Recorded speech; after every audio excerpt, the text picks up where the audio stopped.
¿Se escucha? ¿Ya? Muy buenas tardes a todos. Un placer tenerlos acá y a las personas que están conectadas. Un saludo cordial. Es para nosotros un orgullo y una felicidad inmensa que nos hayan acompañado en este segundo seminario, que esperamos que se institucionalice de aquí en adelante, en el sentido de que es una fecha importante para estudiar lo que el gobierno de turno está haciendo. Hace un año arrancamos este proceso en el Centro de Estudios Sociales Francisco Mosquera, con la intención de hacer un análisis de una situación histórica, los dos primeros años de un gobierno progresista, bueno, pero sí, el año pasado. Y debido a lo lindo que salió, decidimos repetirlo y ahora esperamos que todos los años, para estas fechas, estemos haciendo un análisis del gobierno que esté de turno, que esperamos, por supuesto, sea de nuestras líderes y de nuestros aprecios. Por lo tanto, no dando más, arranquemos con el primer panel. Tengo el placer de estar acompañado por el profesor Pascual Mezquita, todos ustedes lo conocen, un gran autor, personalmente alguien que leo constantemente y el que aprendo mucho, y el profesor Arturo Cancino, a quien también lo conocen, dada su gran trayectoria y que es profesor en economía. Entonces, para empezar este primer panel en donde vamos a analizar la política económica, le doy la palabra en primer paso al profesor Pascual Mezquita.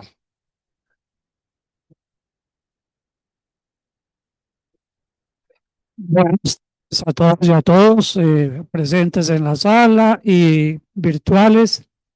Es un gusto poder presentar este arranque de los paneles que tendremos en el día de hoy con una introducción a los problemas, a lo que llamo yo las herencias que recibió el gobierno de presidente Gustavo Petro y el objetivo es que a través de estos 10 puntos que señalo como las herencias del gobierno puedan marcarse lo que ha hecho pues en los 3 años de gobierno.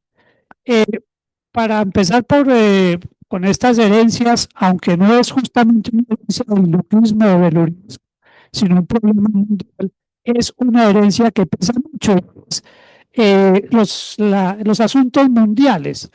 Hay una serie de asuntos mundiales que determinan el asunto del gobierno.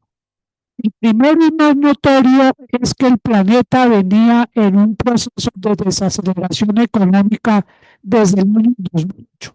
Desde el año 2008 el planeta se hundió en una recesión gigantesca, la segunda o quizás la primera más grande del capitalismo en su historia, y después de eso pues logró empezar a medio recuperarse, pero nunca se volvieron a alcanzar las cotas de desarrollo que tuvo antes del 2008. Suerte de los analistas neoliberales, a continuación ocurrieron los más de extraeconómicos que como excusa para la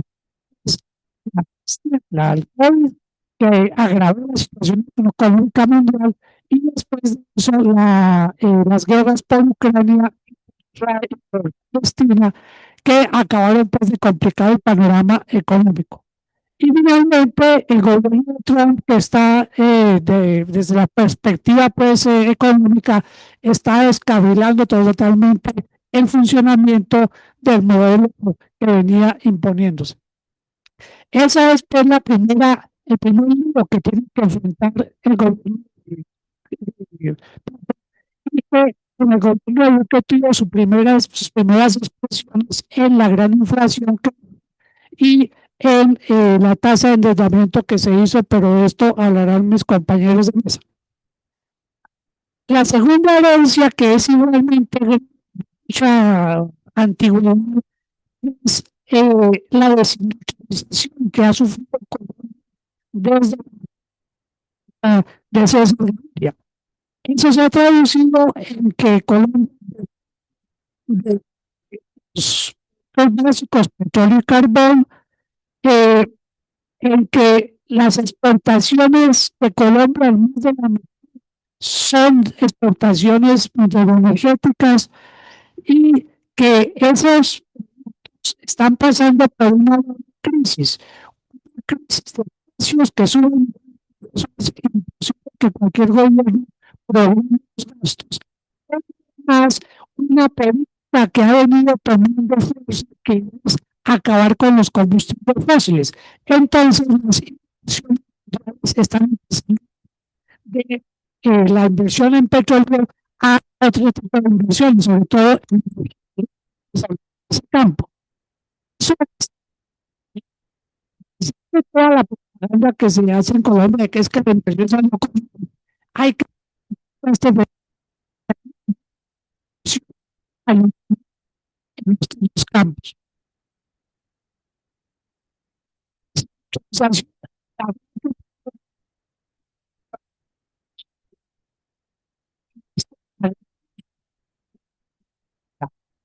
alcanzó topes mucho más altos de los que hoy según esa informalidad y la centralización del país. Y al haber esa centralización, pues, a la gente sin conseguir sus trabajos como se están haciendo el autoempleo o pequeños negocios desde su sueldo, que el gran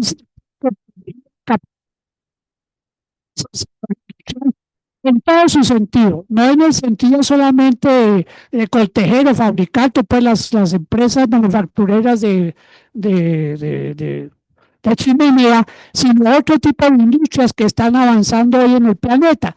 China, por ejemplo, está poniéndose a la cabeza en la fabricación y producción de todos los componentes para el manejo de energías alternativas. Bueno, pues Colombia, que tiene una fuente gigantesca de energías, podría estar metida en ese cuento si no hubieran desindustrializado el país, si no hubieran destruido la industria nacional. Y eso es el efecto que trae en la informalidad. Entonces, Petro tiene que enfrentarse con eso toda la vida, desde los 90 para acá, hay informalidad, y hoy creció el empleo, pero el problema es que creció hoy porque la informalidad está absorbiendo una parte de los empleados. Bueno, pues esto es una cuenta que hay que pasarle, una cuenta de cobro que hay que pasarle a los que impusieron este modelo en América Latina y en particular en Colombia. La tercera herencia es el sistema pensional insostenible.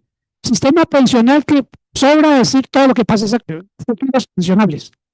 El problema es otro más grave, igual de grave, es que los recursos de pensiones que suman una multimillonaria, esos recursos no se están invirtiendo en el país, están invirtiéndose fuera del país y eso hace que el ahorro nacional no se emplee para promover la producción nacional. La discusión de Petro es esa, es que el ahorro gigantesco que hay, 360.000, 380.000 billones de pesos que están en inversiones por fuera del país, se hagan en Colombia porque esa es la forma de aprovechar el ahorro nacional. Entonces, la herencia no solamente es la mano de viejos que no van a recibir pensión nunca, sino además el mal uso que han hecho los fondos de pensiones sobre eso. El dato de que el sistema es malo, con un solo ejemplo, queda en evidencia. El último presidente que tuvo la Asociación de Fondos de apellido Montenegro, este señor apenas se pensionó, salió a pensionarse, fue en el fondo público, no en el fondo privado. Es decir, 25 años defendiendo los fondos públicos, los fondos privados, acabando con el fondo público y él se pensiona es con el fondo público. Cuarta herencia, el sistema de salud, todo el sistema de EPS. Hoy dicen que está en quiebra, pero se les olvida todos esos datos, pues que ya no sabemos de memoria, que de las ciento y pico, 130 EPS que han existido en el país, 25 quedan y de esas 25, 5 más o menos tienen cifras positivas. Eso muestra el desastre de ese sistema pensional, de ese sistema de salud mejor. Pero hoy dicen que es culpa de Petro que esté funcionando mal, sin reparar en que la cifra que según la información de ADRES es 30 billones, según la información que hace Petro haciendo proyecciones de lo que significaba en pesos constantes, son 100 billones de pesos. Esas cifras, independientemente del monto, muestran la gravedad del problema heredado por Petro. Ese la cuarta herencia. La quinta, es la herencia de violencia histórica y de narcotráfico que hay en el país y que cuando uno mira lo que está pasando en América Latina es un problema de toda América Latina.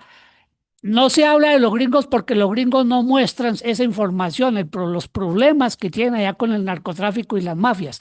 Pero el resto de América Latina que tiene que exhibir las cifras, pues por el carácter imperialista, pues de los que dan la plata, todos tenemos el mismo lío, la cantidad de muertos, la cantidad de perseguidos, la cantidad de personas metidas en el negocio es gigantesca, desproporcionadamente gigantesca. Es un problema mundial. Es un problema que solamente puede enfrentarse con una política coherente para manejar el problema del narcotráfico, pues que Petro intentó a través de los acuerdos de paz, de la política de paz, que al menos desde mi punto de vista, ese sí es un punto que Petro quizás no supo manejar bien. El resto podríamos discutirlo.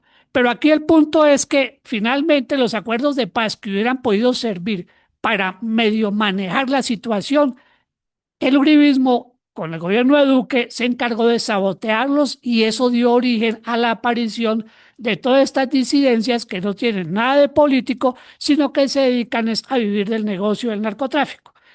Con consecuencia de la renta del narcotráfico. En consecuencia, no es un problema de Petro, sino es un problema, una herencia que recibe Petro. Bueno, sexta herencia. La sexta herencia es que Colombia tiene una infraestructura de las peores de América Latina y del mundo. En Colombia no hay ferrocarriles. En Colombia las carreteras son todas, digamos que de las 130.000 kilómetros de carreteras que hay en Colombia, solamente el 12% están pavimentadas y son más o menos útiles, es decir, unos 10.000 kilómetros, 12.000 kilómetros de vías, más o menos, pues para decir que funcionan. El resto son trochas que se hunden, se caen o carreteras de última generación como la del llano, pues que se cae cada que hay un aguacero. De manera tal que Colombia no tiene infraestructura, de esa infraestructura que fue la infraestructura de la segunda revolución industrial, los trenes, las carreteras, eh, la telefonía fija para la conexión, esto no existe en Colombia. Y las tecnologías de infraestructuras modernas sí que menos. Colombia ocupa un puesto vergonzoso en velocidad de Internet, en la extensión de Internet y en el costo de la comunicación. De manera que enfrentar el atraso de Colombia con una infraestructura tan mala y con tantos intereses creados, porque la propuesta de Petro de modernizar esto, empezando a recuperar los ferrocarriles, se opone al negocio que montaron los camioneros, los dueños de los pocos dueños de la gran masa de camiones que transita por el país. Estos señores se oponen, sabotean el transporte por ferrocarril porque es algo que les va a competir bastante duro cuando esté instalado. La propuesta de Petro, por ejemplo, de construir el ferrocarril interoceánico por el lado de Chocó, esa propuesta podría haber puesto a Colombia en la cabeza del desarrollo de la infraestructura latinoamericano y una solución muy buena para los líos del Canal de Panamá, pero la sabotearon desde el principio.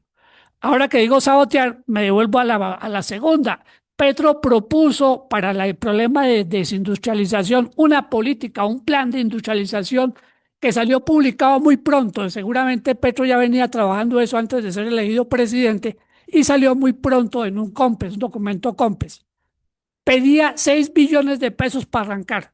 Nunca hubo la plata. Sí, 6 billones que puestos en el presupuesto nacional de 550 billones no es nada, pero en las asignaciones presupuestales había que hacerlo, pues se saboteó esto y no hubo forma de arrancar con el proceso de industrialización. Bueno, en el proceso de mejorar la infraestructura del país, Petro ha intentado varias veces que el ferrocarril se ponga al orden del día, pero los intereses de los que manejan los peajes, los intereses de los que manejan los camiones, los intereses de los que manejan los fondos de financiación, que es lo que decía en pensiones, hacen que no haya habido plata para alianzas público-privadas, que sería la forma intermedia en ausencia de las posibilidades estatales, pues que de eso se ocupan mi par de compañeros de mesa de analizarlo, la situación pues del presupuesto actual.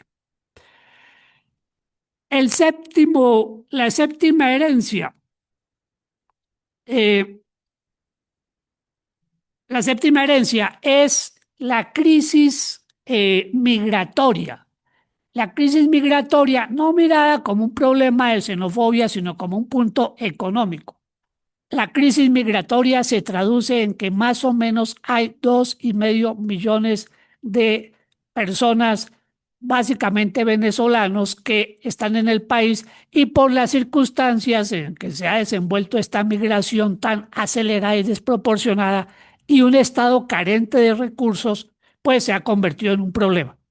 No olvidar que de Colombia migraron mucho más de los 2,5 millones de habitantes que hoy hay venezolanos, migraron hacia Venezuela. Las cifras que se hablan en los años 80 es que pudieron llegar a ser 4 millones de colombianos establecidos en Venezuela en estos 10 años. Esos 4 millones consiguieron ocupación, consiguieron acomodo en Venezuela porque hubo una política gracias a que había recursos. Entonces no se volvió un problema, sino una fuente de crecimiento del país. Si aquí tenemos una fuente de crecimiento, 2,5 millones de personas trabajando, no nos caen mal. El problema es que con estas angustias presupuestales no hubo forma de incorporarlos adecuadamente en actividades productivas y en cambio sí, lo único que encontraron a mano fue la delincuencia y eso se convirtió pues en un problema aledaño que no tiene que ver directamente con la migración. Repito eso, puede haber migración y no necesariamente los problemas pues delincuenciales que estamos padeciendo. La octava herencia es lo que se suele llamar la captura del Estado por parte de los corruptos, o para decirlo sin muchas vueltas, la desproporcionada corrupción que dejó el gobierno de Duque, que dejó el gobierno de Uribe, que dejó el manejo económico del país.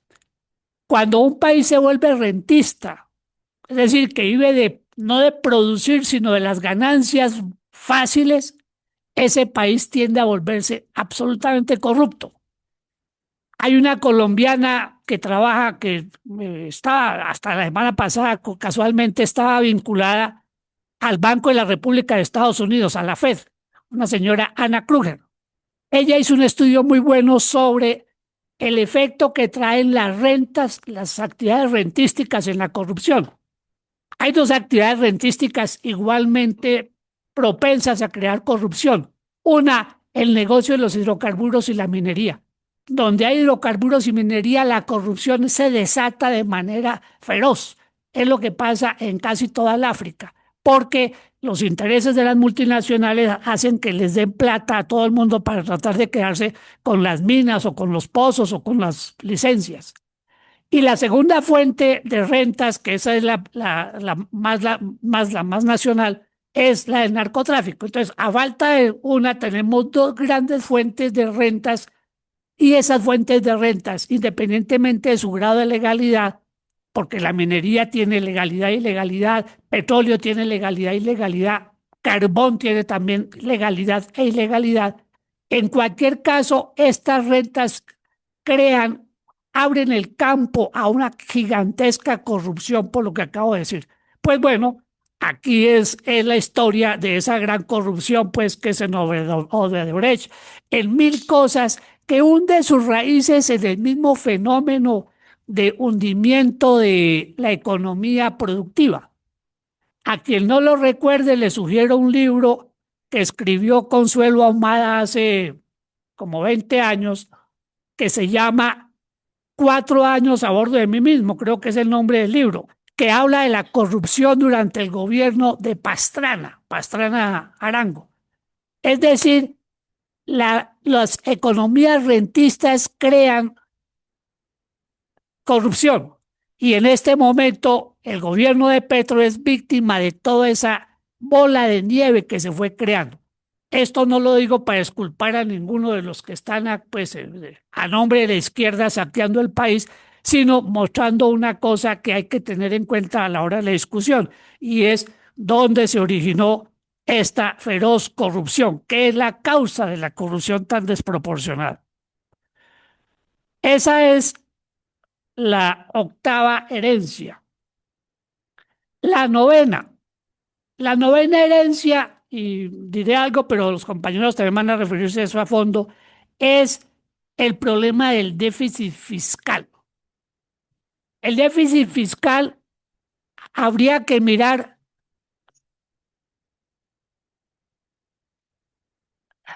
la política fiscal tiene dos componentes, un componente de ingresos y un componente de gastos. El componente de ingresos es cómo se cobran los impuestos, cuánto se cobran y a qué se cobran. Digo el dato general y ese va a ser desarrollado más adelante. Colombia es uno de los países con menor ingreso tributario y ese ingreso tributario además es muy no es progresivo, es un impuesto que ayuda a empobrecer la población por la forma que tiene. Esa es una cara de la moneda, el gasto por el ingreso tributario. Y la otra cara de la política fiscal es el gasto público. En Colombia, el gasto público se disparó por el endeudamiento tan desmadrado que hizo Duque, aparte de otros problemas, pues que vuelvo y digo, se analizarán más adelante. Sobre el endeudamiento doy apenas un dato, que es el dato de peso en esta película. Colombia es la novena herencia, el gigantesco déficit fiscal que tiene muchos más datos. Y la décima herencia es el déficit en cuenta corriente. Digamos, a manera sintética, ¿qué es esto? El déficit de cuenta corriente es cuánta plata nos entra del extranjero y cuánta plata nos sale. Flores, bananos, etcétera. Aguacates. La otra entrada grande de recursos es por inversión. La otra entrada grande de recursos son las remesas. Bueno, ¿qué pasa con la inversión? La inversión extranjera está, cuando uno mira la cifra de bulto, es la que le presenta el Tiempo o RCN, cayó. Pero cuando uno la mira desagregada, es decir, cuánta de esa inversión se dedica a petróleo y carbón y cuánta se dedica al resto de actividades, la caída es mucho menor. Y eso explica por qué hasta Fedesarrollo tiene que salir esta semana a decir, bueno, la economía empieza a mostrar buenos síntomas. Es decir, tienen que empezar a reconocer que la economía manejada por el gobierno de Petro está empezando a dar resultados. Yo digo, no es que está empezando, sino está dando resultados y ahora son tan evidentes que tienen que empezar a reconocerlos. Pero ¿qué pasa con la inversión? Cuando un inversionista entra a su plata, por ejemplo, tengo un estudio para quien se le ofrezca de los 20 años primeros de este siglo XXI. En este estudio se muestra esto. ¿A cuánta plata nos entró? En promedio, a pesos constantes o a dólares constantes, diríamos 14.000 millones de dólares cada año, más o menos. Sube un poco, baja un poco. ¿Y cuánto nos sale? Más o menos 17.000 millones se llevan en ganancias, pago de intereses y pago de capital. Es decir, nos entran 14 y se van 17, pues por supuesto que cada año estamos acumulando 3.000 millones de dólares de deuda, porque hay que pagar eso año por año. De manera tal que Petro recibió una herencia gigantesca de desfinanciamiento y además un totazo gigantesco con esta forma de endeudamiento que describo de los 5.500 millones de dólares. De manera que Petro tiene que enfrentar esto y lo logra enfrentar y ha venido mejorando. Si nos sobra tiempo, podemos mostrar unas gráficas para que vean ustedes cómo es que realmente el déficit que es uno de los déficits más preocupantes, ha caído significativamente. Bueno, en medio de todo eso hay otros datos alentadores que no voy a hacer repaso de ellos, pero está el dato de ingreso salarial, casi el 50% de aumento en salarios, está el dato de reducción de la pobreza, está en fin, todos los datos que entiendo yo, no pude ver el programa ayer, Petro puso de presente, pero que también nosotros tenemos aquí en nuestros análisis. De manera tal que dejo por ahí, agradezco la atención y después miramos si se agregan más datos.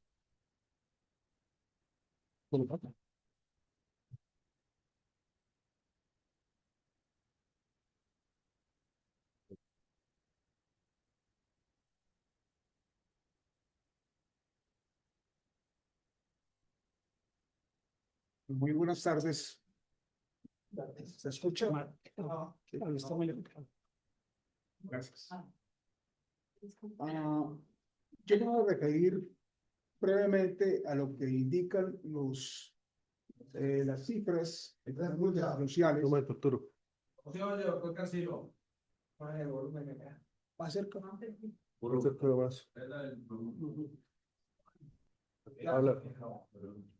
Bueno, pues decía que me voy a referir a lo que dicen las cifras económicas y sociales al tercer año del gobierno de Petro. Hace un año el DANE nos mostraba una serie de indicadores positivos, empezando por la disminución de la pobreza monetaria y la caída también de la tasa de desempleo. Efectivamente, en ese momento se habían creado en la economía más de 700.000 empleos con respecto a la situación anterior. Hoy el cuadro es mucho más completo. En primer lugar, un indicador que poco mencionan los medios de comunicación, que es el PIB por habitante.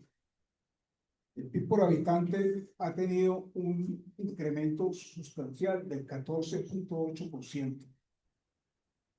Y eso se refleja, buena parte, esto es un promedio, el PIB por habitante es un promedio en general, podría decir que puede corresponder más a los ricos que a los pobres, pero de todas maneras esto se refleja en la disminución de la pobreza monetaria. Y aquí sí tenemos un resultado muy importante. La pobreza monetaria bajó del 36,6% en el último año del gobierno de Duque al 31,8%, lo que significa que han salido de la pobreza monetaria cerca de 2,5 millones de colombianos y de la pobreza monetaria extrema entre 1,1 y 1,2 millones. Esto, algunos de los analistas señalan que de todas maneras 31,8% de pobreza monetaria es un indicador muy alto. Y eso puede ser cierto, pero esto constituye un récord realmente para este gobierno. Porque estamos hablando de que los gobiernos anteriores, el de Duque entregó pobreza al 36,6% y el de Santos antes de la pandemia entregó la pobreza en el 35,5%. Y comparado con el 31,8% de hoy, es una brecha significativa. Por otro lado, tenemos la desigualdad social. El coeficiente de Gini ha bajado levemente. Y otro indicador que nos habla de eso mismo, que es el ingreso, el índice de pobreza multidimensional, también ha bajado levemente, pero lo más importante es dónde ha bajado. Y es que aquí es donde se ve que está influyendo, la política económica está influyendo en reducir la brecha interregional de pobreza que hay en Colombia. En Colombia tenemos varias regiones, algunas de ellas muy alejadas de las que están más avanzadas, y este índice indica que la reducción porcentual del índice de pobreza multidimensional en las regiones del Caribe, en la región del Pacífico, en la Amazonía, es bastante mayor que la que se produce en la región central y la región oriental, que son las que están más avanzadas desde ese punto de vista. Lo que quiere decir que también la brecha de la pobreza está disminuyendo interregionalmente. El otro tema es el repunte del PIB y sus consecuencias. Todo el mundo sabe que el PIB pasó por una caída muy grande. El ciclo económico, la vez pasada que hicimos la reunión, estábamos en la parte más baja del ciclo económico, que fue un crecimiento de apenas 0,6% de PIB. Y en este momento tenemos la proyección para este año de un crecimiento de 2,7%, es decir, hay una clarísima recuperación que ya nadie puede negar, aún los medios pues, más antipetristas. Eso se traduce en la caída de la tasa de desempleo, que también ha bajado sustancialmente. Hoy tenemos un desempleo del 31,8% y venimos de un desempleo del 36,6%. Perdón, ese dato, no es exacto. Teníamos 11,2%, perdón, estaba confundiéndolo con el de la pobreza, 11,2% de desempleo y tenemos actualmente el 8,6% de desempleo, la última cifra, que es la cifra de junio, lo que representa una creación de cerca de 1,5 millones de empleos nuevos en la economía. También una cifra absolutamente positiva, que tiene una causa fundamental, y es que a diferencia del pasado, donde el PIB crecía, pero no crecía el empleo, es decir, teníamos un crecimiento sin empleo, hoy el crecimiento del PIB se traduce en empleo. Y la razón de eso es que los sectores que crecen son los sectores intensivos en mano de obra, como la agricultura, la manufactura, el comercio, los servicios, y no la minería o el sector financiero. Entonces, tenemos un cierto retroceso importante de la minería, en general de la economía extractivista y del sector financiero, pero a cambio de eso tenemos un crecimiento importante de los sectores que sí generan empleo. Y esa es la razón de fondo de que tengamos esa situación positiva. ¿Cuál es la explicación de esos resultados positivos?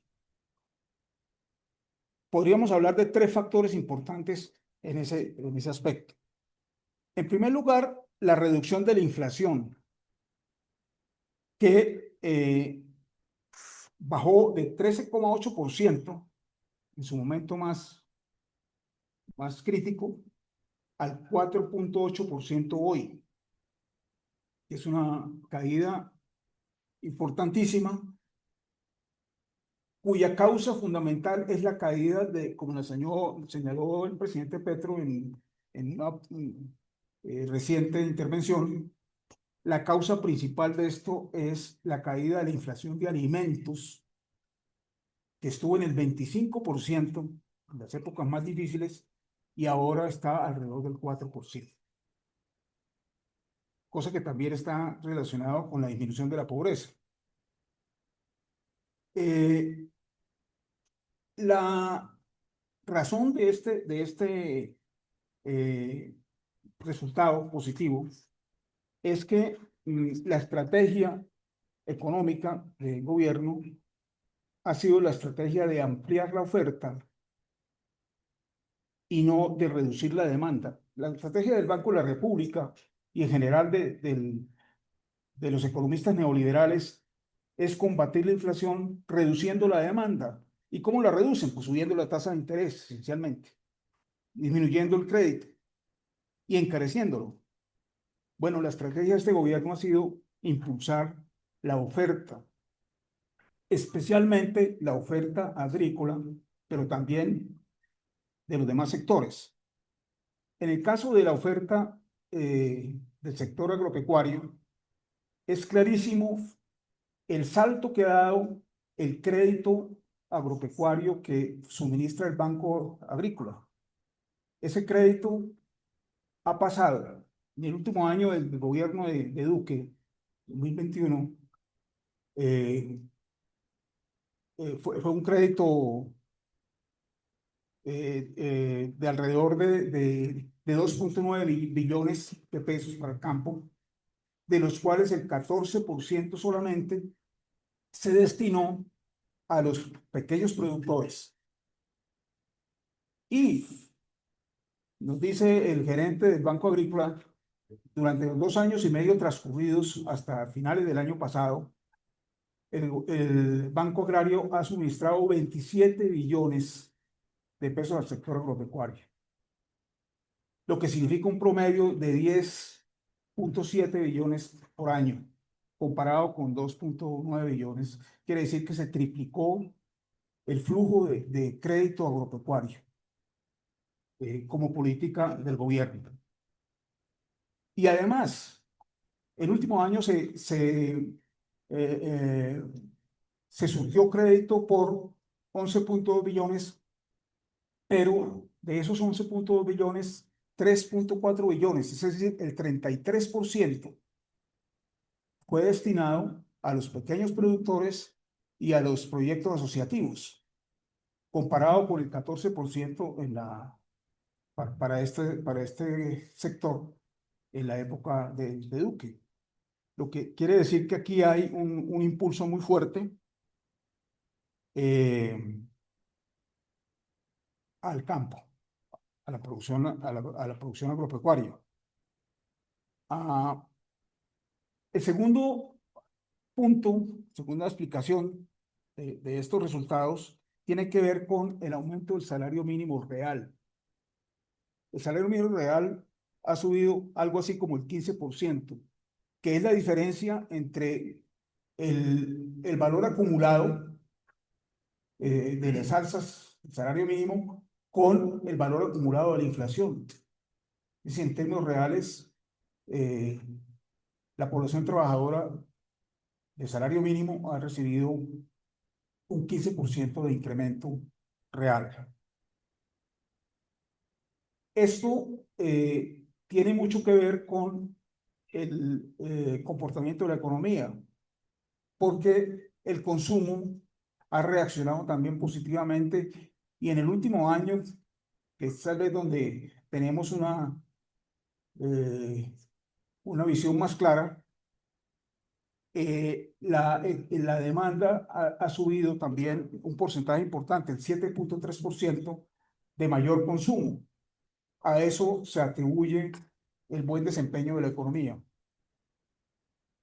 Y finalmente, el gasto público es el tercer factor que puede contribuir a aclarar estos resultados. El gasto público, particularmente en el sector educativo y en la salud. Eso lo podemos ver reflejado en el presupuesto. La diferencia entre el presupuesto de 2024 y 2025 en educación son cerca de 9 billones, de 70 billones a 79 billones de pesos. Eso significa un incremento del 12,5% de gasto en educación.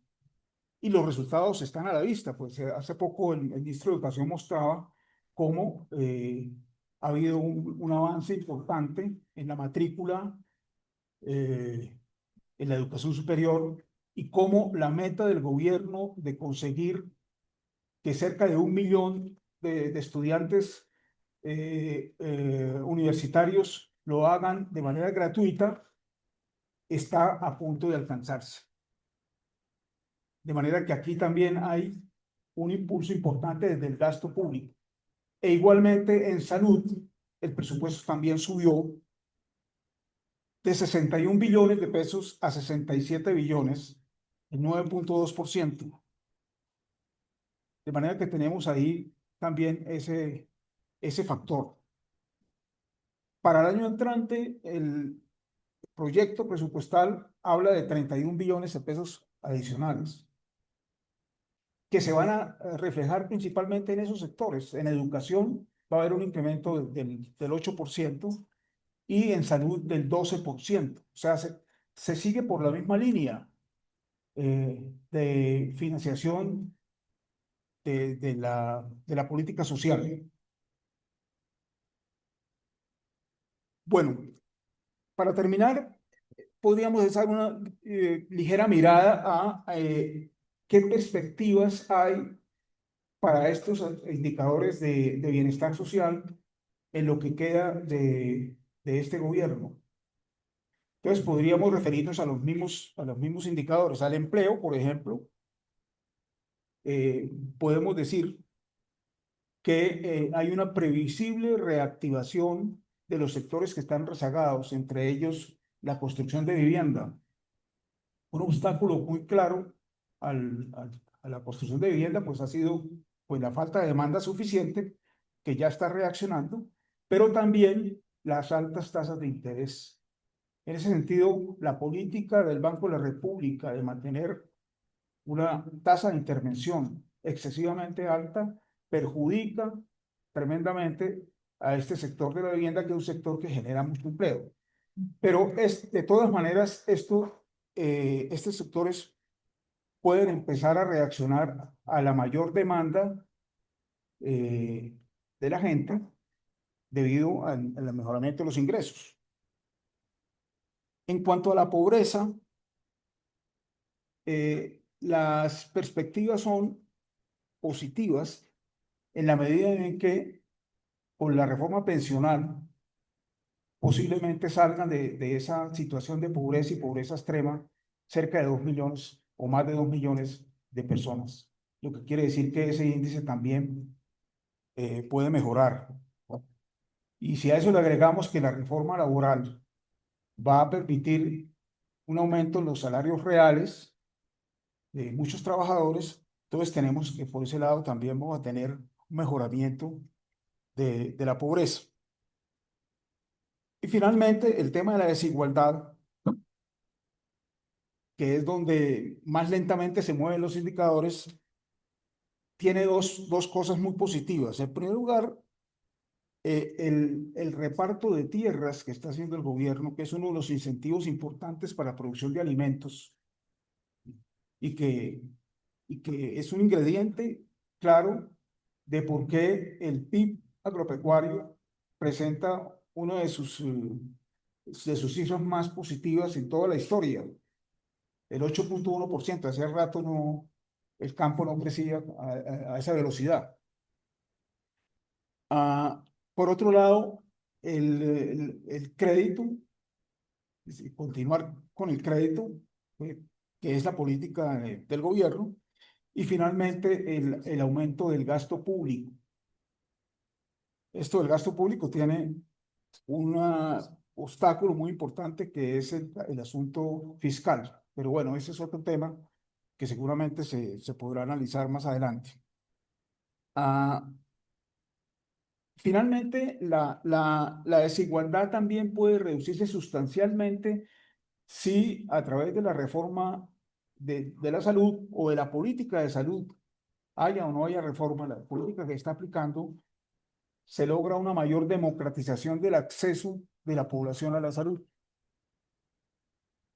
junto con el incremento de la educación, el fortalecimiento de la educación pública. Y la pobreza, la desigualdad, perdón, entre las regiones es susceptible de mejorar siempre y cuando la inversión pública siga privilegiando o empiece a privilegiar más a estos territorios de la periferia del país, que son los que están más rezagados en los sectores que hablamos del Pacífico, la región pacífica, la región Caribe y la región amazónica y la Orinoquía. Eh, para afrontar pues más claramente el tema de la pobreza, el tema de la desigualdad, tenemos un inconveniente grave, y es el tema tributario. Ya se mencionó acá, el país tiene una legislación tributaria bastante regresiva.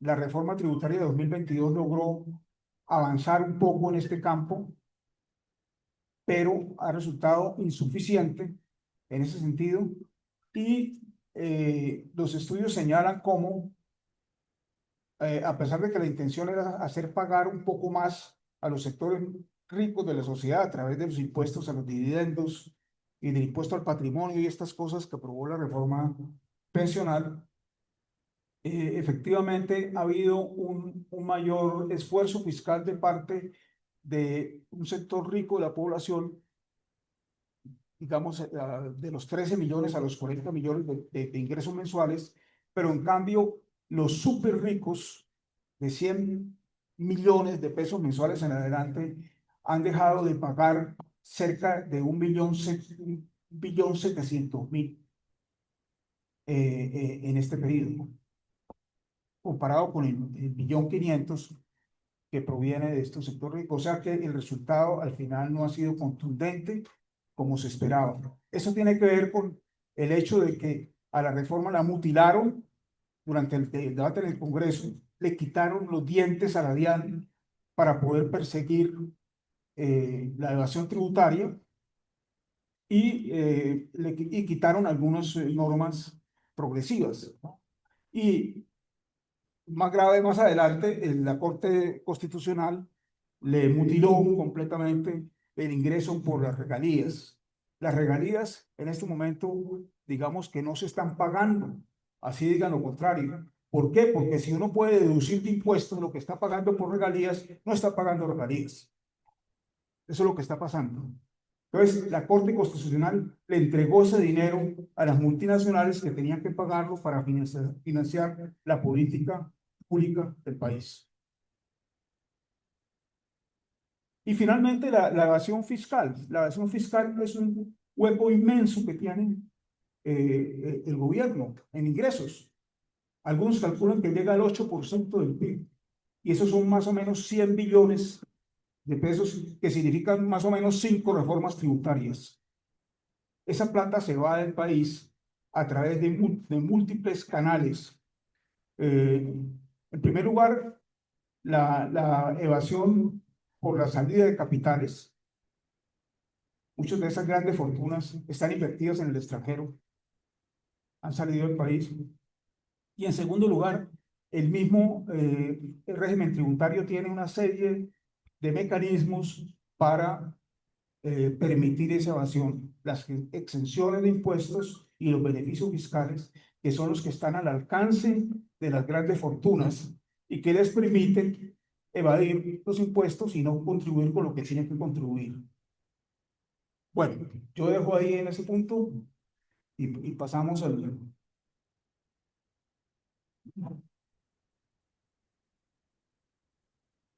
Bueno, ya explicado el contexto internacional que nos dio Pascual y su impacto en Colombia y los resultados macroeconómicos básicamente que da el profesor Cancino, a mí me toca hacer como una explicación de lo que ha significado las políticas del gobierno en el país, aunque viendo uno este panorama que ustedes nos presentan, queda claro por qué el presidente no se quiere reelegir.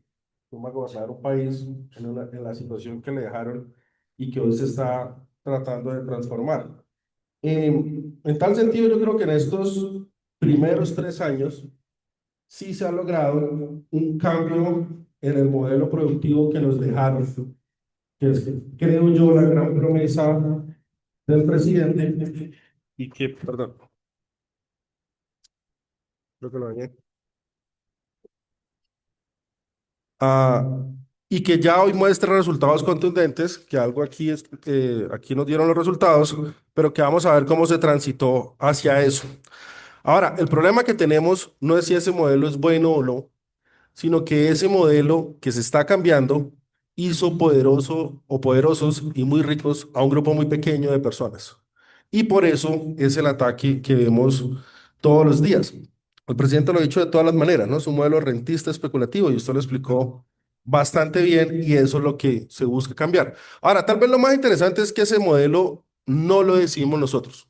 Ese modelo fue impuesto en Colombia. Y como lo explicaba Varoufakis, el neoliberalismo en el mundo arranca porque Estados Unidos decide renunciar a su capacidad industrial y dedicarse básicamente a ofrecer un bien financiero en el mundo, que es el dólar. Como ese es el objetivo del nuevo modelo económico estadounidense, ellos necesitan que los dólares del mundo fluyan hacia Estados Unidos. Es la lógica de ese modelo. Y eso significa una cosa, empresas con buena valorización bursátil. Y ahí se inventan el neoliberalismo, que en la lógica de Estados Unidos y en ese modelo tiene razón de ser. Y es bajar impuestos, bajar salarios, eliminar regulaciones laborales, perdón, ambientales, o sea, es la libertad de empresa que se convirtió en un dogma en estos lados. Pero como el mercado de ellos era insuficiente, necesitaban el mercado mundial, pues se expandieron por el resto del planeta. Y esa es la famosa globalización que a nosotros también llegó. Pero en esa globalización no se podía dejar desarrollar a los otros países, porque lo que se necesitaba era que las empresas, principalmente norteamericanas, fueran las que usufructuaran los recursos de los demás territorios. ¿Para qué? Para el mismo objetivo, para llevar los dólares para allá y hacer atractivo que el flujo de dólares fuera hacia Estados Unidos. Colombia, por supuesto, cayó en eso y la tarea que nos dijeron fue exportar materias primas. Por eso, como decía el profesor Pascual, todo nuestro modelo económico de los últimos 20 años ha sido rezar para que el precio del petróleo y del carbón suba, porque eso es lo que sostiene la economía nuestra. No porque sea una decisión inteligente, sino porque fue la que nos impusieron. De hecho, yo creo que la única política de Estado que hemos tenido en la historia de este país es el Código Minero de Pastrana, que se ha logrado, se llamó seguridad inversionista con el otro, se llamó el modelo de desarrollo productivo con el otro, pero es básicamente lo mismo, abrir el país para la inversión de hidrocarburos, que evidentemente, como usted nos había dicho, hace años que ya no llega en los niveles que se espera. Y ahí es donde se quiebra el ciclo. Si dependemos de los hidrocarburos y dependemos de ellos en cuanto a traída de capitales y el capital no llega, el ciclo se acabó. Y yo creo que ese ciclo se acabó, ¿sí? Ahora, en ese modelo, la mano de obra tiene una sola tarea y es que sea explotada al máximo. No puede ser de otra forma. Ellos le llaman a eso ganancias, nosotros le llamamos plusvalía, por supuesto. Ah, ahí llegamos a un punto importante y es entender, creo que eso, ¿sí? Entonces, ahí llegamos a un punto importante porque las ganancias del país, ¿sí? Ok, gracias. Las, las ganancias del país, básicamente, como explicaba el profesor Pascual, se van hacia los Estados Unidos, especialmente las que son las de los fondos de pensiones. Y eso es por diseño. Em, ahora, la mejor, la mejor forma de entender el capital de Marx, y esto lo digo porque Antonio Caballero alguna vez dijo algo que es muy cierto, y es que si un teórico marxista estudiara Colombia, se fascinaría de cómo lo que es la descripción marxista se aplica en Colombia a la perfección. Entonces, el primer capítulo de Marx es hablar sobre la plusvalía y los siguientes dos capítulos es hablar de lo que se hace con la plusvalía. Y en ese sentido, a esto le podemos poner un número en Colombia, de pronto Fabio me corrige si me equivoco, pero desde la ley 789 del 2002, en el país todo trabajador ha dejado de recibir aproximadamente 35 millones de pesos. Creo que otros dicen que es más, otros dicen que es menos, pero que eso es una buena cifra. Y si somos más o menos 20 millones de trabajadores, eso quiere decir que más o menos del trabajo al capital han pasado 700 billones de pesos en los últimos 25 años.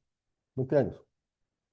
Y eso quiere decir capital que se usa para acomodar el Estado como a ellos les sirve, la cooptación de la que usted hablaba perfectamente, y convertirlo en un estado absolutamente rentista.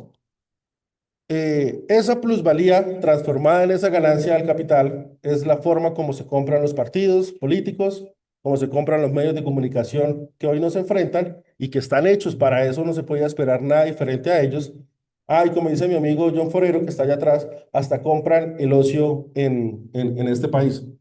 Ahora, esta última parte es esencial por una razón, porque el gran factor de ganancia, y lo explicó ayer el presidente, es que esa plusvalía que se produce se está usando para financiar el Estado mismo.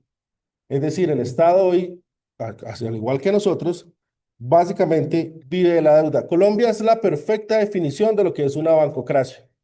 Y una bancocracia no quiere decir que los bancos sean muy poderosos. Es algo mucho más que eso, como lo explica, ¿cómo se dice? Tussaud, ¿no? Tuzó. Como lo dice Tuzó. Una bancocracia quiere decir que básicamente todos somos esclavos de los bancos. Y esto lo que en el diseño de lo que a Colombia le ha tocado y lo que el presidente trata de cambiar, y es para allá donde vamos, quiere decir que a nosotros nos bajaron los salarios, al Estado le bajaron los impuestos, pero ni nosotros ni el Estado ha perdido necesidades. De hecho, cada año nos crecen las necesidades. Entonces, lo que tiene que hacer el Estado, lo que tenemos que hacer nosotros, es ir a buscar préstamos. Y eso hace que todas las actividades de la economía sean realmente actividades de ganancia a la banca. Ahora financiamos los estudios con créditos, compramos nuestras casas con créditos, compramos nuestro auto con crédito, las vacaciones con crédito. Todo eso quiere decir eh, hacer mercado con crédito, exactamente. ¿Y qué quiere decir? Que al final el sector financiero se queda con todo. Pero en el Estado pasa igual. Cuando el Estado baja los impuestos, ahora tiene que salir al mercado, como explicaba Pascual, y decir, présteme plata. Lo que antes cobraba, ahora es un negocio de los privados. Y de hecho, eso ha hecho que, aparte que somos un modelo rentista, que es petrolero, como le explicó, y ahí aprovecho para recomendar su artículo sobre la maldición de los recursos naturales, también somos un sistema absolutamente especulativo, es decir, la riqueza va hacia el sistema financiero. Ahora, en ese modelo entra el presidente Petro y hace, digamos, cuatro cosas. Una, la reforma tributaria, la reforma pensional, la reforma laboral, que yo creo es la más importante y es la que vamos a discutir al final. Y por último, la reforma a la salud, que esa sí la dejamos un poco pues, por encima. Y él lo que dice es, este modelo no nos sirve y tiene la razón. Antes le servía al país, antes el país se podía mantener de eso, pero ya no puede y por eso el tamaño de la deuda. Y él dice, giremos hacia la producción, como dijo, como explicó muy bien Arturo. El problema es que en ese giro, gente muy poderosa está viendo cómo su fuente de riqueza se desvanece, cómo su fuente de riqueza se empieza a desaparecer. Y por eso la pelea que hoy tenemos o que tiene el presidente frente al viejo establecimiento.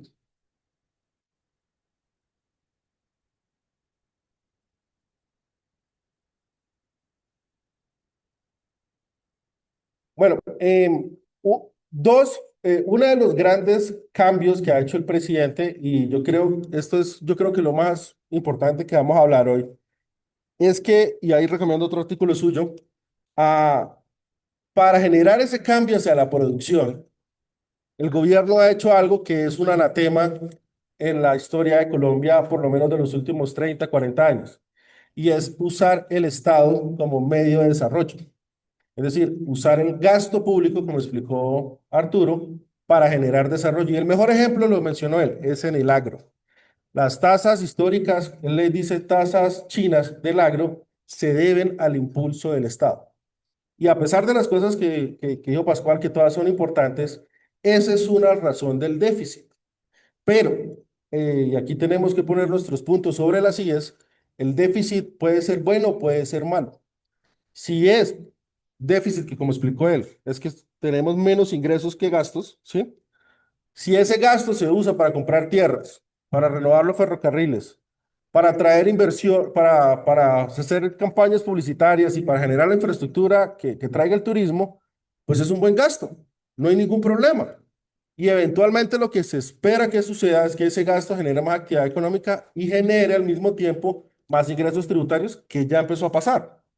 Es decir, se hace sostenible. Pero como explica Pascual en su artículo, muy bueno, lo que recomiendo mucho, esa participación del Estado saca a los privados. Y es por eso que los partidos de derecha detestan ese uso del Estado, porque les quita parte de sus negocios. Y aquí lo estamos viendo. ¿Qué pasó? Y Fabio seguramente nos hablará de eso más adelante. ¿Qué pasó con las pensiones? Pues se le quitó un pedazo al privado. ¿Qué está pasando con el sistema de salud? Pues se le quiere quitar un negocio a los privados. Ese es el efecto expulsión. Me corrige usted si estoy equivocado, que hace que el uso de los recursos públicos sirva para incentivar la economía, pero que a los privados evidentemente no les interesa porque les quita parte de sus ganancias. Ahora, eh, si el déficit es una herramienta de desarrollo muy buena, eh, y se demostró que se puede usar. Hay otro elemento del gobierno Petro que ha hecho en este cambio, en esta transición de la que estamos hablando, que es muy importante, y es que los impuestos progresivos tampoco afectan el crecimiento económico. A pesar de que nos faltó la reforma, como explica Arturo, y que nos tumbaron. Dale, dale, dale. Dale, dale. Hablando del cambio. Hablando del cambio. Esto- Ah, no, es para la transmisión. Si no, no, no. Por acá no sirve. Para grabación, sí. ¿Ya? ¿Ya? ¿Ya? ¿Ya? ¿Ya? Bueno, sí, mucho mejor. Entonces los impuestos tampoco dañan el crecimiento económico. Y aquí tenemos que hacer una especie de paréntesis y es por qué las sociedades cobran impuestos. Digamos que lo de moralmente es lo que menos me interesa, honestamente. Aquí se cobran impuestos porque entre usted más gane en una sociedad quiere decir que más usufructúa los bienes de esa sociedad. Es decir, los grandes capitales usan el sistema judicial, las vías terrestres, los aeropuertos, los puertos, todos los días. Y ninguno de esos bienes se podría haber hecho realidad sin la intervención y el gasto del Estado. Una cosa es pagar las tarifas, o sea, digamos, pagar la tarifa de la luz, que eso se paga es por el uso. Pero para construirlo, esos bienes que luego usa el Estado, pues eso se tiene que pagar impuestos. Entonces, ¿quiénes pagan más? Pues quien más los usan. ¿Y quiénes más los usan? Pues especialmente los más pudientes en los sectores económicos. Entonces, si ponemos unos impuestos progresivos, y eso lo está demostrando el presidente, y por eso no le podemos seguir teniendo miedo a esta ley de financiamiento, que si es parecida a la pasada, es mucho más progresiva que la primera reforma tributaria, no va a afectar el crecimiento económico que lleva el país. Ahora, en eso hacemos un paréntesis porque es muy importante. No se vio nada, o sea, no queda nada más gráfico que la lucha entre el viejo modelo que teníamos y el nuevo modelo que queremos imponer, que es lo que dijo el profesor Arturo, la eliminación de las regalías, o sea, la eliminación de la deducción, el impedimento de eliminar las regalías como reducción por parte de la Corte Constitucional. Como dice el profesor Umprimi, ahí no hay nada técnico, eso fue un as bajo la manga que se sacó la Corte para favorecer un modelo, para favorecer al sector más improductivo, podríamos decirlo así, más rentista del país y sin duda alguna de mayor concentración, que no es precisamente el que nos permite el avance y el desarrollo del país, por lo que explicó el profesor. ¿Sí? Ahora, viene el último punto, que es el que siempre dejo en estos espacios como el más importante, y es que el gran cambio para mí del gobierno Petro es la reforma laboral, y es la que ataca en profundidad el modelo económico nacional. Aquí, aprovechando que estaba mi antiguo jefe, tuvimos la oportunidad el año pasado, no, este año terminamos un estudio maravilloso sobre la informalidad y la precariedad laboral con la CUT, y llegábamos a la conclusión de que esos son parte, la informalidad y la precariedad son consecuencia de lo que decía Pascual, de la desindustrialización, pero también son parte del modelo económico nacional, porque el modelo económico nacional necesita la explotación para generar grandes utilidades y a través de estos mecanismos lo hace. ¿Por qué Rappi entrega trabajos precarios? Porque, como lo explicaba usted, Fabio, ¿por qué las compañías de celulares ponían a trabajar a los minuteros sin darle un contrato? Pues simple y llanamente porque es una forma de generar las ganancias que no pueden hacer de otra manera. Y la otra manera sería teniendo buenos productos, generando alta productividad, precios competitivos. No, nada de eso lo pueden hacer. Entonces, para generar sus ganancias, explotan al trabajador. Entonces, en toda riqueza producida, básicamente se transforma en tres cosas: salarios, ganancias y utilidades. Y el neoliberalismo en Colombia y en el mundo dijo que lo mejor que podíamos hacer, lo más inteligente que podíamos hacer era acumularlo en ganancias. Bueno, eso está mandado a recoger desde 2008 y Petro dice, más o menos de otra manera es, pues aumentemos los impuestos, que funciona, y aumentemos los salarios a ver cómo nos va. Y nos ha ido maravillosamente bien. Así los cambios hayan sido, digamos, podríamos soñar que pueden ser mucho mejores, pero con lo que vamos, vamos sumamente bien. Ahora, eso evidentemente sí daña por completo el modelo actual, que es especulativo, que es rentista y que no le sirve al establecimiento que nos ha venido rigiendo durante tanto tiempo. Básicamente lo que podemos decir es que las tesis keynesianas aquí se aplicaron. Si hay más salario, hay más consumo, eso tiene un impacto en el empleo y no afecta a la inflación. ¿Por qué no afecta a la inflación? Es una tesis que invito a que debatamos, pero que dentro de todo repliquemos, y es que el salario no es un costo laboral. Nunca lo ha sido, nunca lo va a ser, por la sencilla razón de que, o una explicación sencilla, es que por eso se paga mes vencido, porque usted primero produce la riqueza y de eso le dan. Es una participación en la riqueza producida. Y como decíamos, Pascual, en otra conferencia hace un tiempo, y el día que no produzcamos la riqueza, nos echan. Por eso no es un costo. En cambio, la luz, el gas, todos esos ejercicios, sí hay que pagarlos, pase lo que pase. Entonces, si el salario no es un costo laboral, se puede subir con los resultados positivos que hoy estamos viendo. Y bueno, y tenemos aquí una figura de las luchas por el aumento del salario laboral, que esperamos que este año sea muchísimo más grande que los anteriores. Pero hay otro elemento importante que tiene que ver con lo que dijo el presidente anoche. No sé si lo vieron, pero él sacó un gráfico, ¿no? Donde dividía la población en los 5 grupos por ingresos. Digamos, el primero y el último eran el más pobre y el más rico. Y los tres de la mitad, digamos, en la clase media, por decirlo así. Y él decía que en su gobierno, y esto yo creo que es lo más importante de lo que él nos va a alegar, los más pobres crecieron poco, los más ricos crecieron poco, pero los de la mitad crecieron mucho, crecieron muchísimo, de hecho, crecieron más del doble. Y eso demuestra lo que siempre se ha sustentado por estas líderes, y es que no concentrar el capital o no concentrar las ganancias en el capital deja de crear una sociedad oligárquica y empieza a crear una sociedad verdaderamente democrática, una sociedad de clases medias, una sociedad donde lo que se enriquezca es el trabajo. Y si creemos, y yo creo que China lo está demostrando, que el verdadero valor está en el trabajo, yo creo que ese es el camino hacia el que tenemos que seguir. Y si este es un gobierno de transición, como él ha dicho todo el tiempo, y tenemos que preguntarnos una transición hacia dónde, bueno, pues yo creo que tiene que ser una transición hacia lo que en este espacio siempre hemos defendido, hasta la izquierda de pronto, un poco hacia el socialismo, un poco hacia el marxismo, porque está demostrando que por ahí es el asunto, no solo en Colombia, sino todo el mundo. Bueno, ya para terminar, a mí personalmente, el presidente me parece que se mete constantemente en una disyuntiva en presentarse como capitalista y al mismo tiempo criticar todos los males del capitalismo en el mismo discurso. Una maravilla que solo se le permite a él. Pues también el gran causante de nuestros problemas. El ejemplo que hablábamos de la energía, cuando él dice que las empresas de energía de este país deben ganar racionalmente, pues a mí no me parece nada más racional que una empresa en posición de monopolio, pues explotar al consumidor. Y por eso yo creo que ese es el sistema que dentro de todo debemos salir. Dicho eso, él ha sido muy claro que él busca de alguna manera darle un golpe de gracia al neoliberalismo. Y yo creo que lo que podemos aprender de él es que lo está logrando.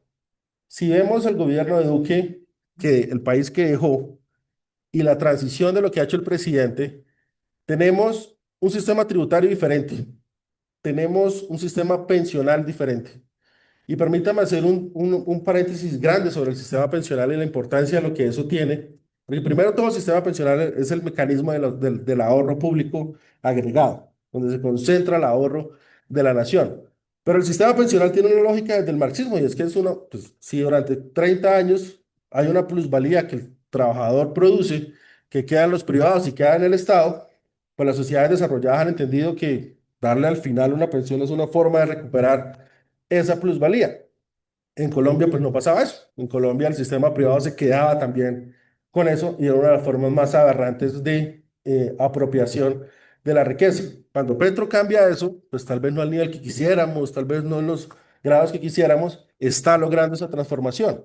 Entonces, tenemos un sistema tributario diferente, tenemos una reforma laboral, tenemos un sistema pensional diferente yo creo que estamos dándole el toque de gracia al neoliberalismo en el país y que de seguir así, muy posiblemente 2, 3 años, estaríamos hablando de una Colombia que deja atrás ese legado oscuro que fue el neoliberalismo y que por eso pues celebro las personas que aquí están, como el camarada que va para el Senado, que pues, yo creo que eso ya puede ser posible. Allá el otro camarada también va para el Congreso, mi camarada Forero. Y son la gente que tenemos que empezar a llevar al poder para enterrar ese sistema que benefició tantísimo a pocos y a pocos que no se lo merecían tampoco, ¿no? Y que nos costó tanto a muchos los demás. Entonces yo creo que estamos a puertas de enterrar el neoliberalismo y desde acá el Partido de Trabajo creo que tenemos que aprovechar ese momento porque son las tesis que siempre hemos defendido, apropiarnos de esos y tener un crecimiento realmente. Creo que eso es lo que la esperanza que vemos en este tercer año. Esperemos que el cuarto sea muy grande y por eso esperamos que en esta subida al salario mínimo al final de año tengamos un crecimiento enorme comparado, no ya porque es que le vamos a compensar la inflación a los trabajadores, no ya porque hay que recuperar la productividad, sino porque está demostrado en este gobierno que la fuente de consumo en este país es un mecanismo de desarrollo y crecimiento. Es mejor concentrar en nosotros. Hay más capacidad de empleo en el consumo de la clase trabajadora que en las ganancias de la clase capitalista y eso se está demostrando. Entonces, mi gente, yo creo que lo que nos queda ahora es enterrar este neoliberalismo que tanto daño nos ha hecho y que por primera vez, yo creo, lo tenemos arrinconado. Yo creo que ese es el legado de estos 3 años y esperemos que el cuarto sea más profundo. Y con eso me despido. Muchísimas gracias por su tiempo, por su atención. Y quedamos para preguntas. ¿Sí, no tienes tiempo para preguntas? Si alguien tiene alguna, Pascual las organiza.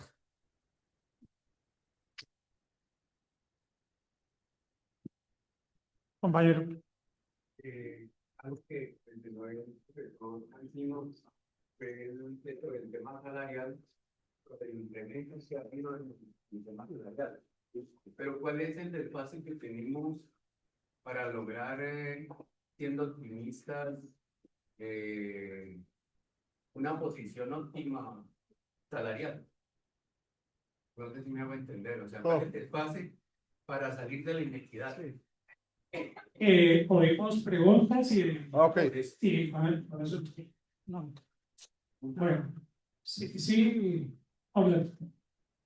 Bueno, no entiendo, esa monetaria es la plata que uno carga en el bolsillo y por la cual uno puede ir a mercar. En el informe de ayer de Petro, que yo no lo escuché todo perfectamente, nos dice que la pobreza monetaria donde más bajó es donde se concentra más la mano de obra salarial, en este caso Bogotá, es donde baja esto, y sin embargo, en la periferia, donde hay menos mano de obra salarial, es donde menos bajó la pobreza monetaria, caso la costa pacífica, la región que interesa también la costa atlántica, porque allá hay unos terratenientes, tienen concentración de la tierra, no hay mano de obra salarial como tal. Sin embargo, tengo una inquietud frente a todo eso. También se dice, por ejemplo, que en el gobierno de Petro el campo ha sido muy favorecido porque tenemos un banco agrario, que es el que le presta la plata al pequeño y mediano productor agrícola. Pero no tenemos un banco urbano. Se acabó, no hay banco urbano. Entonces, la pregunta mía es, ¿ese crecimiento o ese crecimiento de mano de obra urbana, a qué se debe? Si no se debe precisamente que el Estado tenga un banco agrario, un banco urbano que le preste a la pequeña y mediana industria. No tengo esa inquietud ahí, ¿cómo equilibrar ese viaje? De acuerdo. ¿Una otra pregunta? Bueno. Yo tengo una. Se habla de que el 33% del dinero desembolsado en créditos se realizó a pequeños productores agrícolas y asociaciones. Eso quiere decir que el 67% se desembolsó a los de siempre. Bueno, ¿alguna otra? Entonces, podemos opinar los tres sobre las preguntas. Blanca.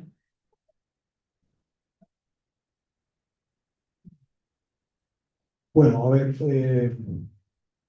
si capté bien las preguntas. En torno al salario mínimo, no sé si me saltó alguien ahí. En torno al salario mínimo real, las cifras son las siguientes. El incremento acumulado del salario mínimo llegó al 48%, mientras que el incremento acumulado de la inflación fue el 33%. De ahí sale la diferencia del 15% en el incremento del salario real. Entonces, ha habido un incremento. ¿Hasta dónde puede llegar? Hay una referencia que nos puede servir y es la línea de pobreza. En este momento la línea de pobreza está un poco por encima del salario mínimo legal, lo que quiere decir que hay espacio para mejorar el salario mínimo real. O sea, no, un 15% de incremento no es un incremento excesivo, por el contrario, es insuficiente para que el salario mínimo real esté por lo menos por encima de la línea de pobreza. ¿Sí? Ese sería el tema del salario. En cuanto al tema del crédito, el crédito del Banco Agrario es pues fundamentalmente un crédito para la actividad agropecuaria, pero también el Banco Agrario está supliendo un poco la falta de un banco oficial que fomente la actividad productiva urbana. Entonces, el banco, por ejemplo, el año pasado desembolsó 633 mil millones de pesos para la economía popular. Y eso es plata que va pues al bolsillo de las pequeñas empresas y de las microempresas y empresas familiares, que también explica el incremento del nivel de vida en general y del consumo, que a su vez ha sido el ingrediente fundamental para el crecimiento de la economía. Los cálculos que hacen algunos economistas es que el crecimiento de la economía ha dependido y depende en general en un 70% del aumento del consumo y solamente un 30% en la inversión. La inversión ha estado floja, la inversión privada ha estado floja, tiende a recuperarse, pero ha estado floja, pero el consumo ha suplido esa deficiencia. Y entonces, de ahí el crecimiento económico de este año de 2,7%, que ya es un crecimiento muy cercano al crecimiento histórico de la economía, que gira alrededor del 3% anual. O sea, el país nunca ha crecido a tasas muy grandes, excepción de algunos pocos años. Pero lo otro que decíamos, ese crecimiento en esos años, hasta el 7% en algún momento del gobierno de Uribe, en la época de los buenos precios internacionales de las exportaciones mineras y petroleras, ese incremento ha sido, ese crecimiento ha sido un crecimiento sin empleo, porque básicamente ha dependido del sector eh, minero y petrolero, ¿sí? Que no genera, es escaso en la generación de mano de obra y en realidad las mismas ganancias de ese sector también son ganancias que quedan en manos de las multinacionales en buena parte. El caso del carbón, por ejemplo, de las dos empresas más importantes son empresas extranjeras, ¿no? Glencore y Drummond.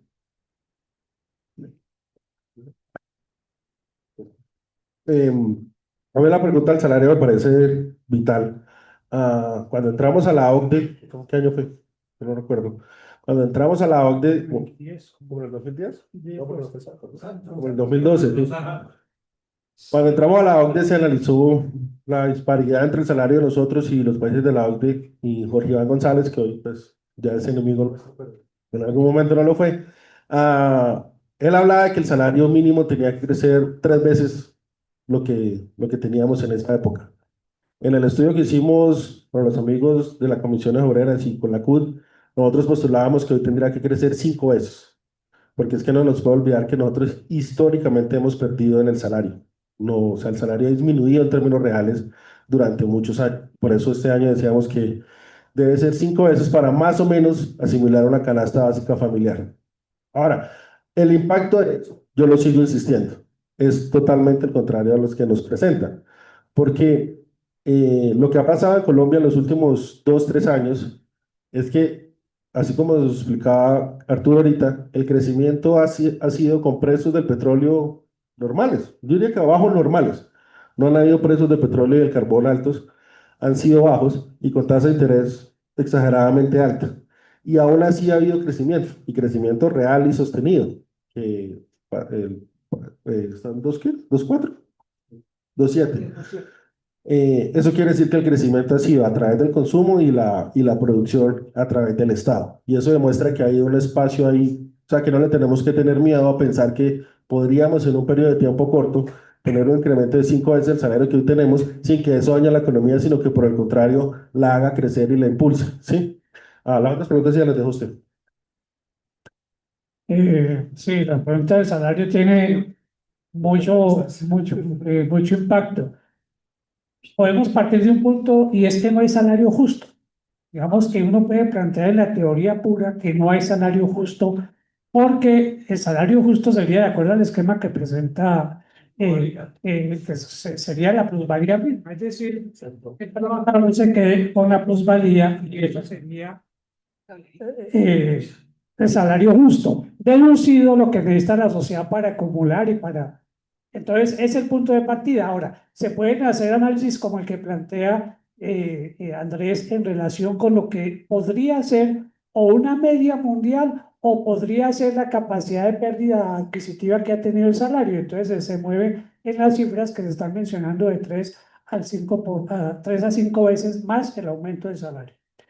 Bueno, sobre el otro punto, el de la financiación, Petro propuso en su arranque una forma para financiar lo que pregunta de las empresas urbanas, y es un modelo de desarrollo de economía popular y una serie de inversiones forzosas para obligar a que los bancos llegaran a todo el mundo. Pero en la discusión, Petro perdió la discusión y la fórmula siguiente fue la que quedó establecida. Ah, bueno, pero antes de pasar a la fórmula siguiente, el ministro de Hacienda de Petro el primero Ocampo, que no es ningún comunista, sino es un liberal, él planteó como fórmula para esto las inversiones forzosas. Él tiene un estudio muy bueno del Banco Mundial, muy reciente, con otros técnicos del Banco Mundial, donde hablan de la necesidad de volver a eso.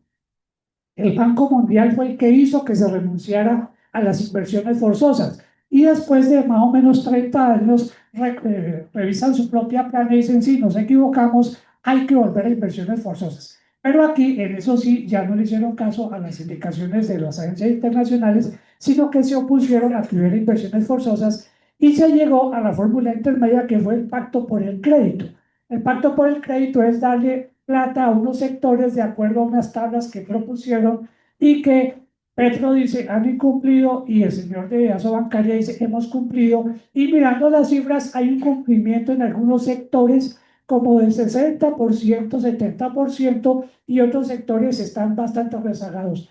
¿Qué tiene que ver con qué? Con las garantías. Por eso es que se necesita otro tipo de banco que no sea un banco privado haciendo banca pública, sino un banco público dedicado a eso, y de esa manera las garantías se disminuirían. Entonces, en este momento no hay, digamos, un apoyo porque el otro programa que mencionaba, el de economía popular, fue objeto de todo un tipo de burlas y tampoco pasó pues la aprobación presupuestal necesaria.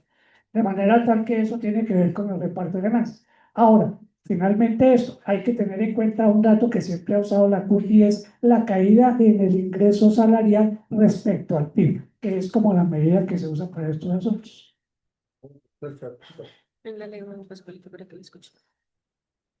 Dice Sonia Liliana Vivas Piñeros. Pregunto a los panelistas, ¿cuál es el balance de las políticas económicas a la luz del enfoque de género? Me refiero a las políticas que han favorecido la economía del cuidado y los beneficios para las mujeres trabajadoras.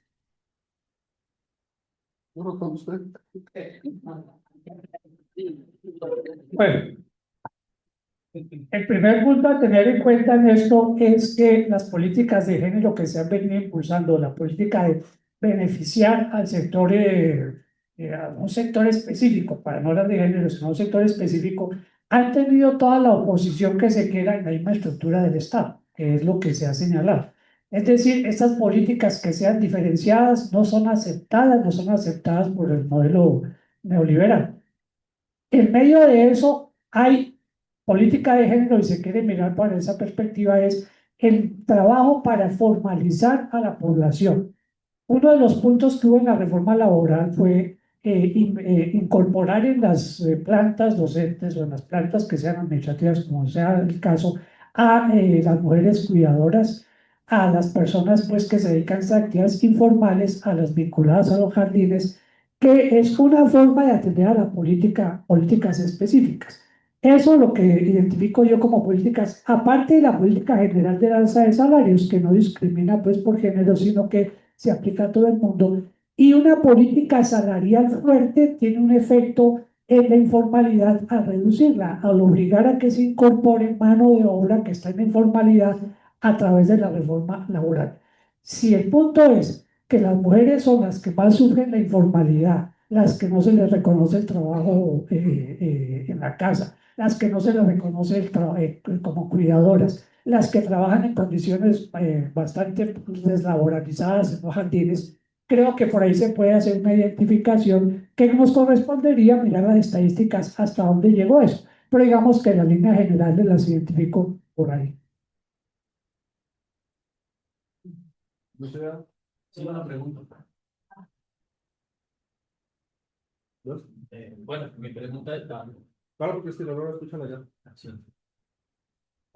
Buenas tardes. Mi pregunta para los panelistas es la siguiente. Nos ha demostrado Ibrahim Traoré en Burkina Faso que no es necesaria una transición para los cambios. Él llegó y de tajo cambió un país que estaba peor que nosotros.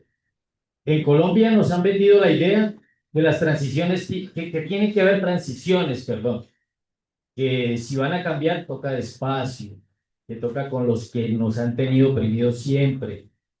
Y siento yo que la izquierda ha caído en ese juego, en que sí, nos toca ser transitorios, etcétera. Es más, el presidente Gustavo Petro le tocó ser así, porque si no, no estaría ni siquiera vivo.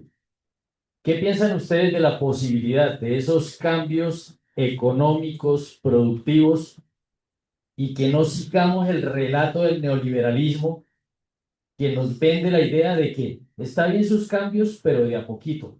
Y más bien veamos el ejemplo de Ibrahim Traoré, que lo ha hecho en Burkina Faso.